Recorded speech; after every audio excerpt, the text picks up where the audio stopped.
What's up, everybody? I hope you're doing well. Welcome to the extended cut, minimally edited podcast version of this week's episode where we're coming at you from my house.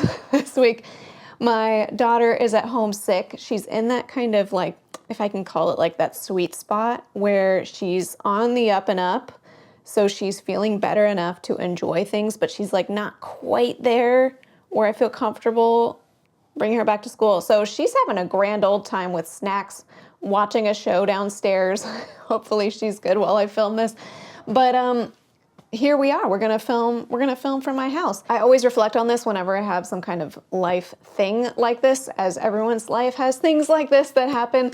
I'm just so grateful for private practice skills, for you listening, joining me, because I can't do this with a therapy session, for example. And so part of the reason why I started Private Practice Skills is so that I could be a lot more flexible and do things like film a video from my home when my kid's sick at home. Today, we're going to talk about how to build trust with clients in that initial therapy session, maybe even a little bit into that like initial phone call before you schedule your first session. I had scripted out this whole, what I thought was a lovely episode with little skits that I love to do when I can, but alas, I am at home and I am making it work. So I'm gonna just relay the information that I had scripted into skit format, and thank you for flexing with me. Now, of course, we all know how incredibly important it is to build trust with potential clients and with our clients. Like that's kind of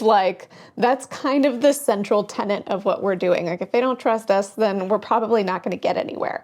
But I feel like, I don't know about you, but to me, I feel like we don't spend enough time talking about how to build trust. Like we talk a lot about interventions, and we should definitely know those too, but you can know all the interventions, and if you don't have trust with your clients, then they're not going to be successful. So I wish we talked more about building trust with clients, and what better time to build trust with clients than right at the beginning, right when they're first contacting you and right during that initial therapy session. And for today's episode, I didn't want to just repeat the same kind of trust building tools we often hear about, which very much are still applicable. Like I'm thinking about, fostering a non-judgmental environment, active listening, empathy, validation, setting treatment goals. Like obviously those things still apply, but those are probably the things that you've most likely heard about already. So for today's episode, I'm going to touch on little things and a little bit more clinical things as well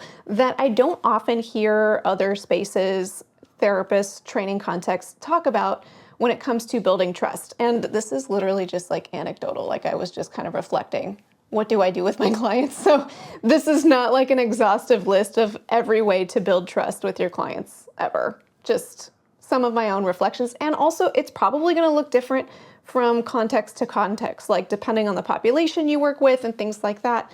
Definitely adjust accordingly. But these are some tools that I find myself turning to time and again in the context that I'm in. Some of the things that I'm going to name in this list might feel like kind of almost insignificant, like they're so small that they shouldn't make that much of a difference. But I've been surprised when I think I'm just rattling off something that feels basic, that sometimes those are the moments where the clients are like, wow, they really notice those things. So I don't want to skip over the little things. I think trust building is sort of an accumulation of all of those little things. Like a sidebar for y'all extended cut folks, like if we were to imagine you were entering a dating relationship, for example, like how do you build trust with that person starting from scratch? Like it's probably not one massive grand gesture where they did that magical thing that just made you like go all in with them. If anything, if one magical thing was enough for you to go all in with trusting someone, and that could have the potential to be, we're not going to dig into that. That may not necessarily be kind of the foundation of a trusting relationship, but it's an accumulation of all those like little teensy little things. And any one of those teensy things by themselves isn't enough to build a whole relationship on, but it's like, oh, he remembered that when we went on our first date, I said my favorite treat was this. And so on our second date, he picked up that favorite treat for me and brought it. And he remembered that. It's like those little clues of like, I thought of you and I remembered this tiny little thing that's so insignificant that somebody might not be upset if you forgot or missed it. But because you remembered it and you followed through on that little thing, that says that like I'm important enough to you that you thought about it. So it matters. It matters. I don't know if I explained that well, but those little things really do add up. So with all of that in mind, when I was reflecting on like, how do I build trust with clients when I'm first interacting with that individual person, because I'm hopefully already building trust with them when they're on my website or wherever it is that they're learning about me. But the first time that I'm actually interacting with this individual directly, how do I build trust with them? And I was thinking that one of the ways that I do it is, usually people reach out to me via email to schedule that initial consult call. And when we get on that initial consult call, I like to make sure that I at least acknowledge something about what they said in their initial email.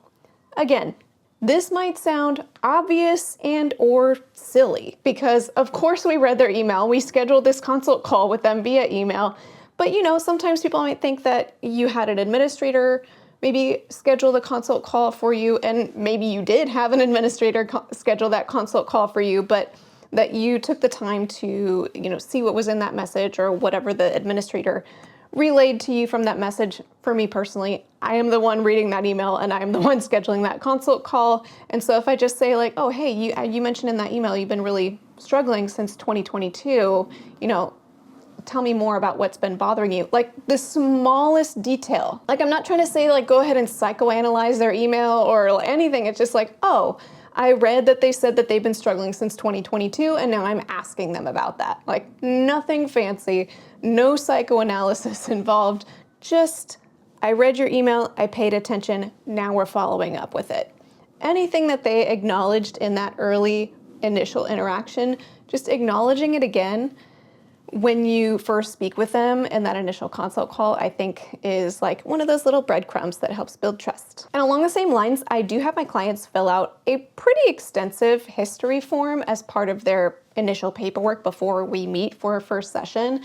And I try to acknowledge, first of all, that I appreciate that they took the time to fill out that form, because I know it takes a while and it also takes a lot of emotional energy to fill it out. But even if I acknowledge that, I notice a lot of times folks will start to tell a story that they already wrote about in their intake paperwork as though maybe this might be my first time hearing it. Like they're not necessarily sure that I actually read all of it.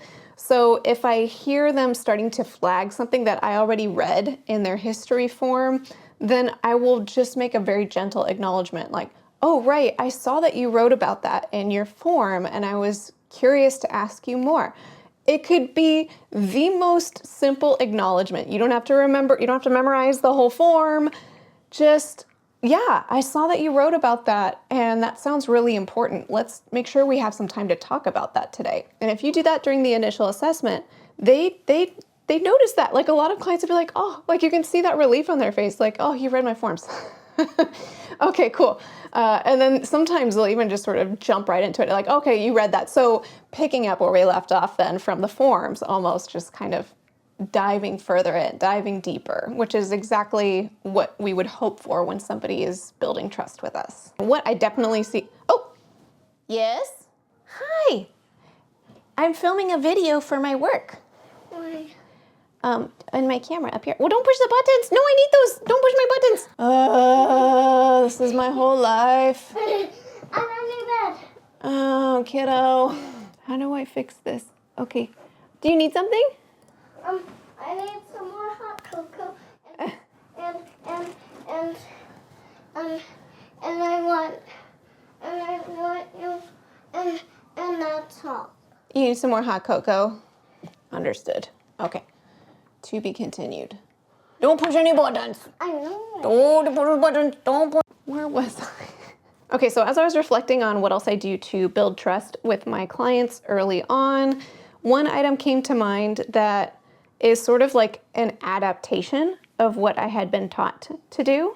So I had been taught in my training days, which now feel like 1,000 years ago, to instill confidence by talking about my experience or my expertise, which has its place. Like, for example, if you specialize in treating depression and somebody comes in with depression and you say, hey, I've been specializing in working with depression for 10 years, like that's one way of instilling at least some confidence maybe in your client. And this is something that I was taught to do, like even going as far as saying like, I'm an expert if you are an expert, not lying about it, but acknowledging your awareness or expertise in a topic.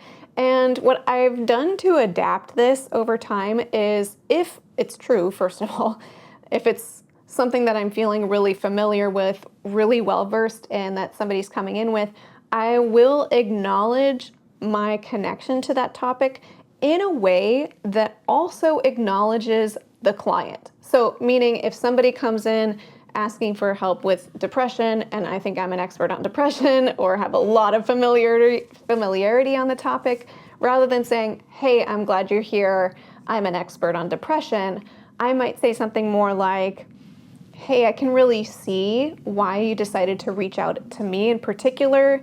You know, a lot of the things that you're bringing up really are in line with the type of work that I tend to do.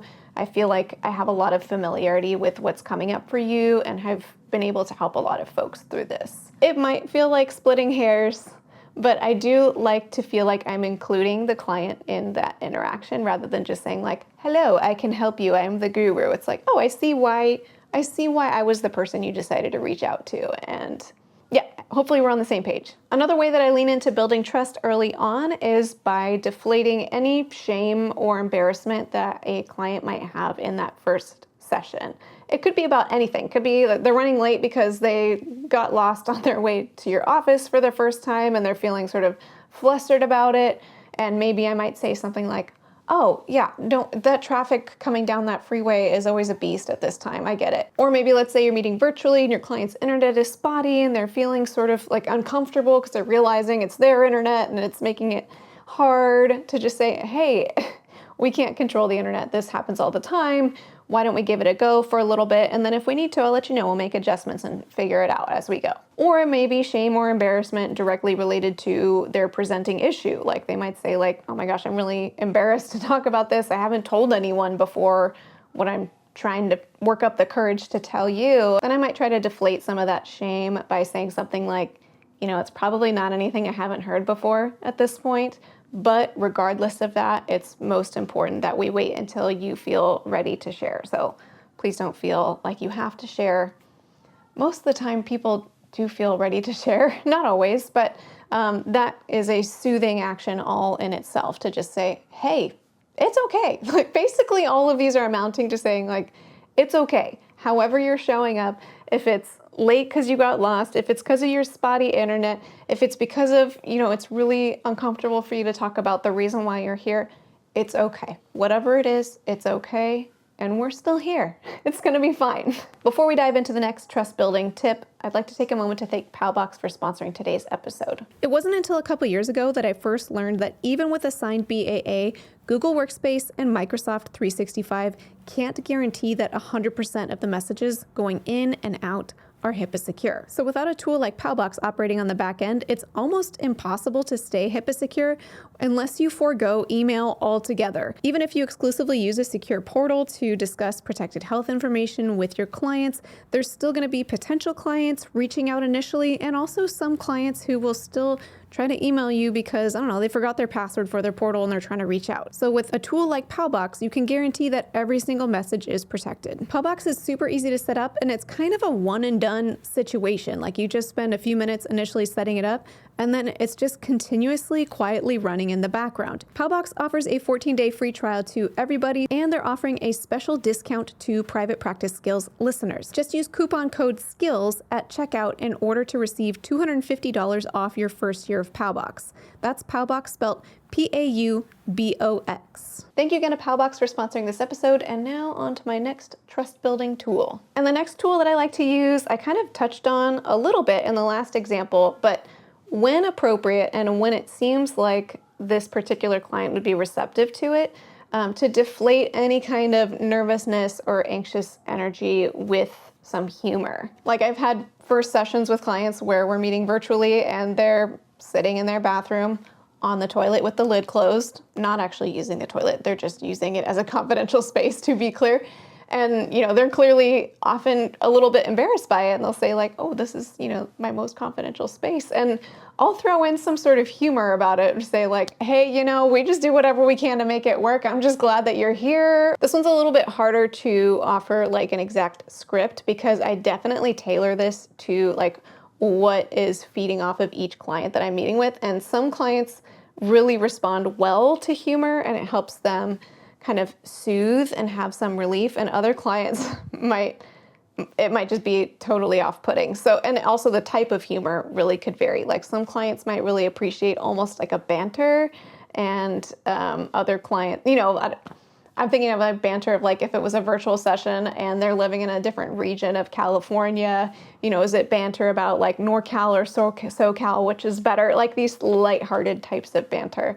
Whereas somebody else, that's just going to be this weird, it's not going to make any sense to them. It's not going to be helpful. Another tool that I like to use to build trust and kind of deflate anxious energy as well, I guess those two things seem to go hand in hand because that's something that I keep mentioning in this episode, is if things are feeling maybe too intense for this client, like we're talking about intense things and we don't even have kind of a dynamic yet. We haven't built a system, a sense of trust of like, here's what we do here, and we're just diving into a topic that's really intense for our client, then I will try to find an equalizing point of connection at a much shallower level. So for example, let's say we're meeting virtually and there's a cat in the background, which I don't have my cat in the background right now, but sometimes it'd be true here. Then I might, kind of pause if somebody is clearly uncomfortable and sort of say, oh, do I see a kitty friend in the background? Who's that? What's their name? And find kind of a different way in to connect still. The goal is connecting. Say, I see you have a cat. Tell me about your cat. That's part of your life, even if it's not the most important part of your life or the reason why you're coming to see me. It's me asking an engaging question about something that is part of your life. Or, it could be somebody really fidgety sitting on my couch, and as I'm seeing that they're fidgeting their arms, I notice they have a tattoo on their arm, and I might say something like, oh, hey, I noticed you have a tattoo on your arm. That looks like it has a really interesting story. Or, they got a helmet sitting next to them on the couch, and it's like, oh, hey, you got a helmet with you. Did you ride here? That's interesting. Just finding things like on their person or in their virtual background that you can kind of ask about in a way that is connective or engaging as a way to kind of build some trust before you get into deeper things. Another thing that I like to do to try to build trust with clients is prefacing any assessment process questions with some information about how this ties back to the client's presenting issue, or how it ties back to our treatment planning, so that it doesn't just feel like, who is this lady asking these really intrusive questions, and I'm here for help with panic attacks today, and now you're asking me about my mom when I was 5. Like, what does this have to do with anything? So not everyone's going to have that kind of reaction, but I think it can be helpful to everyone to have just a gentle preface of like, hey, I know that you're here for panic attacks, and I also like to ask everyone just kind of more zoomed out questions about their life story, because that helps give me a lot more context for why you're coming in, who you are, and how to then best support you with the reason why you're here.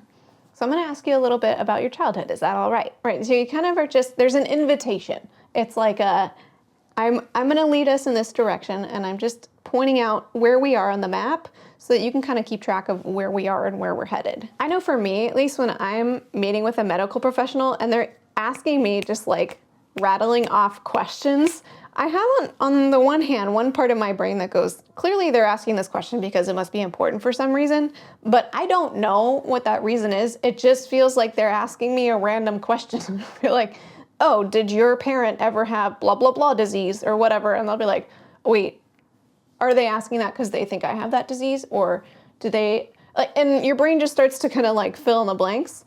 And it's nice when there's time and it's appropriate to do that, to be able to say like, oh, I'm asking because sometimes fill in the blank.